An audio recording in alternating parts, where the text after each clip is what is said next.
পঞ্চম দফায় বনগাঁয় ভোট গ্রহণ। বনগাঁর বিজেপি প্রার্থী শান্তনু ঠাকুর রিপাবলিক এক্সক্লুসিভ। শান্তনু ঠাকুর ইন্ডি জোটকে নিশানা করলেন।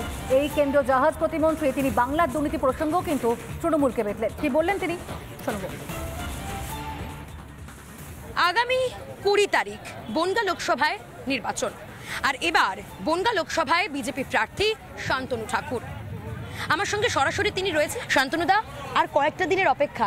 আজকে মানুষের যে উচ্ছ্বাস যেটা চোখে পড়ছে এই মুহূর্তে, সেটাতেই কি কোথাও গিয়ে বোঝা যাচ্ছে যে আপনি কি অলরেডি তাহলে জিতে গেছেন? শুধু এই সভা নয়, এই সভায় তো ব্যাপকভাবে লোক এসছেই।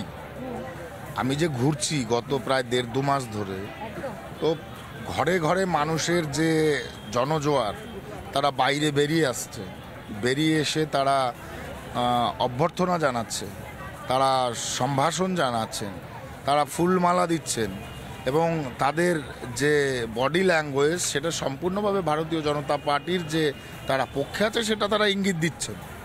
তো আমি বলবো যে এবার যে সংখ্যায় গতবার জেতা হয়েছিল তার থেকেও বেশি সংখ্যায় এবারে আমরা ভোটে জিতব, এটা মানুষের লক্ষণে বোঝা যাচ্ছে। প্রধানমন্ত্রী নরেন্দ্র মোদীর মেগা এক্সক্লুসিভ সাক্ষাৎকার নিয়েছেন আমাদের রিপাবলিক নেটওয়ার্কের চিফ এডিটর অর্ণব গোস্বামী, এবং প্রধানমন্ত্রী নরেন্দ্র মোদী সেখানে বিভিন্ন বিষয় নিয়ে কথা বলেছেন, ভারতবর্ষের বিভিন্ন বিষয় নিয়ে। সব থেকে যে বিষয়টা নিয়ে তিনি কথা বলেছেন যে এই যে ইন্ডি জোট নিয়ে তিনি বলছেন, মোদী নিজে প্রশ্ন করছেন সংবিধান কারাই বা বদলাতে চাইছে, হিন্দুত্বের অস্তিত্ব সংকটকে আরো বেশি করে ফেলে দিতেই কি এই ইন্ডি জোট? এটা নিয়ে স্বয়ং নরেন্দ্র মোদী তিনি প্রশ্ন করেছেন এবং তিনি এটাও বলেছেন যে হিন্দুদের জনসংখ্যা কমে যাচ্ছে, ক্রমশ কমে যাচ্ছে। কি বলবেন এই বিষয়ে আপনার প্রতিক্রিয়া? আমরা বহু সমীক্ষায় দেখছি হিন্দু পপুলেশন কমছে, অন্যান্য পপুলেশনগুলো বাড়ছে। তো মাননীয় প্রধানমন্ত্রীজি যে কথাগুলো বলছেন সেই কথাগুলো অতি বাস্তব। আমি একটা চাণক্য শ্লোক দিয়ে বলতে চাই সাধারণ ভাষাতে, যে দেশে যখন রাজা সুশাসন করেন তখন দেশের সমস্ত চোর গুন্ডা বদমাশ এক হয়, চোর গুন্ডা বদমাশ এক হয়ে সেই রাজাকে দমন করতে চান।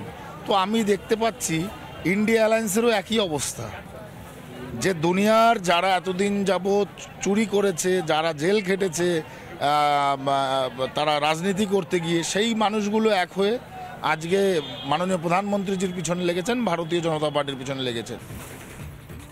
চলছে নির্বাচন, তার মাঝেই প্রচার। যে সমস্ত কেন্দ্রে এখনো পর্যন্ত নির্বাচন হয়নি এবং তার মাঝেই দেখা যাচ্ছে একটা ভিন্ন ধরনের ছবিও সামনে আসলো। সৌজন্যের রাজনীতি, নির্মল সাহা, অধীর রঞ্জন চৌধুরী। বহরমপুরে প্রচারের শেষ দিনে এক ভিন্ন ছবি। লালদিঘিতে সেখানে প্রচারে মুখোমুখি নির্মল সাহা এবং অধীর রঞ্জন চৌধুরী। অধীরের দিকে ফুল ছুঁড়ে নমস্কার নির্মল সাহার, পাল্টা আবার ফুল ছুঁড়ে সৌজন্য অধীর রঞ্জন চৌধুরী। দেখুন সেই ছবি তুলে ধরছি আপনাদের সামনে, একেবারে এক্সক্লুসিভ দেখতে পাচ্ছেন রিপাবলিক বাংলার পর্দায়, যেখানে লালদিঘিতে প্রচারে একেবারে মুখোমুখি নির্মল সাহা ও অধীর রঞ্জন চৌধুরী এবং একে অপরকে ফুল দিয়ে কোথাও গিয়ে শুভেচ্ছা বিনিময় বা অভিনন্দন জ্ঞাপন করা হচ্ছে দুই প্রার্থীর মাধ্যমে। দেখুন একদিকে অধীরের দিকে ফুল ছুঁড়ে নমস্কার করলেন নির্মল সাহা, তো ঠিক তার পাল্টাই আবার ফুল ছুঁড়ে সৌজন্য প্রকাশ করলেন অধীর রঞ্জন চৌধুরী। প্রচারের মাঝেই একে অপরকে টক্কর বা একেবারে উত্তপ্ত বাক্য বিনিময় যেমন দেখেছি আমরা বা শুনেওছি, তারই মাঝে এই ছবি একেবারে ভিন্ন বলা যায়, একেবারেই ভিন্ন সৌজন্যের সাক্ষাৎ বলা যায়। সৌজন্যের রাজনীতি দেখতে পেলাম আজকে আমরা নির্মল সাহা অধীর রঞ্জন চৌধুরীর মধ্যে।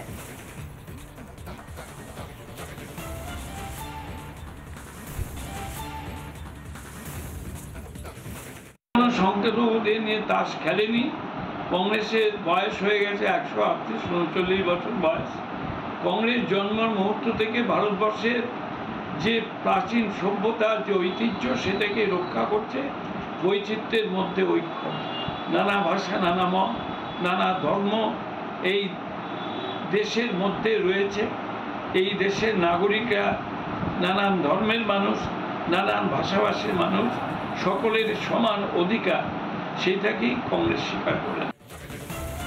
আর এই বিষয় নিয়ে বিজেপির রাজ্য সভাপতি সুকান্ত মজুমদার এবং তৃণমূল নেতা তথা রাজ্যের মন্ত্রী অরূপ বিশ্বাস তিনি ঠিক কি বলছেন শুনব।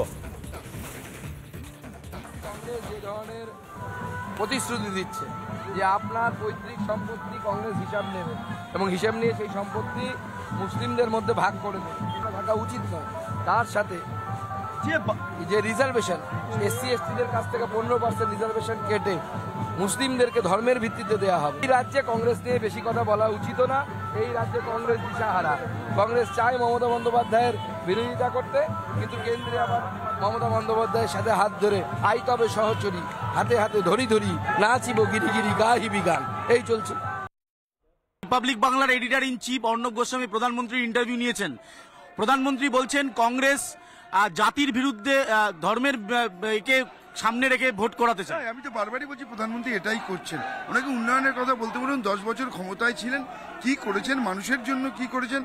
আমরা তো প্রত্যেকবার যখন বিধানসভা নির্বাচন হয়, মমতা বন্দ্যোপাধ্যায় রিপোর্ট কার্ড পেশ করেন যে উনি কি কাজ করেছেন। আমরাও তো চাই দেশের প্রধানমন্ত্রী 10 বছর ধরে ক্ষমতায় আছেন, তিনি রিপোর্ট কার্ড পেশ করুন মানুষের জন্য কি করেছেন।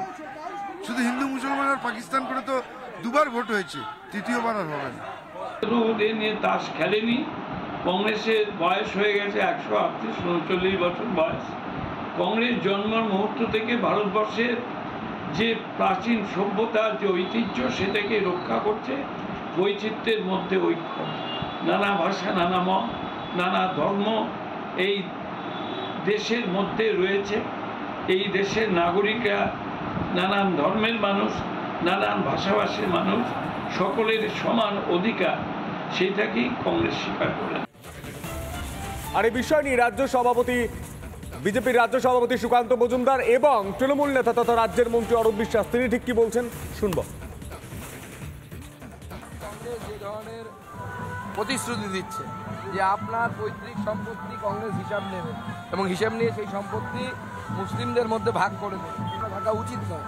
তার সাথে যে রিজার্ভেশন, SC ST-দের কাছ থেকে 15% রিজার্ভেশন কেটে মুসলিমদেরকে ধর্মের ভিত্তিতে দেওয়া হবে। এই রাজ্যে কংগ্রেস নিয়ে বেশি কথা বলা উচিত না। এই রাজ্যে কংগ্রেস দিশাহারা।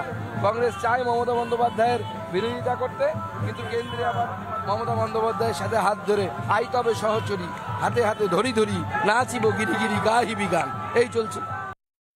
রিপাবলিক বাংলার editor in chief Arnab Goswami প্রধানমন্ত্রীর ইন্টারভিউ নিয়েছেন। প্রধানমন্ত্রী বলছেন কংগ্রেস জাতির বিরুদ্ধে ধর্মের কে সামনে রেখে ভোট করাতে চায়। আমি তো বারবারই বলছি প্রধানমন্ত্রী এটাই করছেন। ওনাকে উন্নয়নের কথা বলতে বলুন, 10 বছর ক্ষমতায় ছিলেন, কি করেছেন, মানুষের জন্য কি করেছেন।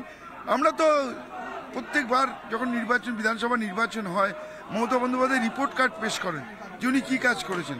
আমরাও তো চাই দেশের প্রধানমন্ত্রী 10 বছর ধরে ক্ষমতায় আছেন, তিনি রিপোর্ট কার্ড পেশ করুন মানুষের জন্য কি করেছেন। শুধু হিন্দু মুসলমান আর পাকিস্তান করে তো দুবার ভোট হয়েছে, তৃতীয়বার আর হবে না।